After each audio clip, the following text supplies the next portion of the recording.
ओ नंदिता ताई, भाजी घ्यायची का? आज बघा फक्त लसूण, शेवगा आणि टमाटीच आहे ती. पालेभाज्या?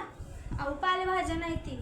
काल किती पाऊस झाला, त्यामध्ये सगळी खराब झाली आणि लय नुकसान बी झालं हो आमचं. आई बा आता रानात काढायला गेलेत भाज्या त्या. शेवगा 40 रुपये पावशेर आहे.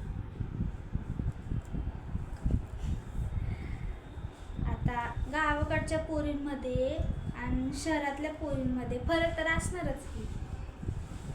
कुठं आपल्याला त्यांच्यासारखं एवढं टिपटॉप राहणं जमतंय. लाज या वयात आई बापाने कष्टाने काढलेली भाजी ऐकायला कसली आली लाज. आणि त्यात शेतकऱ्यांनी जर लाज धरली तर लोक खाणार काय? उपाशी मरतील की सगळी. बर तुम्हाला किती लसूण देऊ? बरं ऐका की, भांडा आणखी माझ्याकडे पिशवी नाही आता प्लास्टिकची.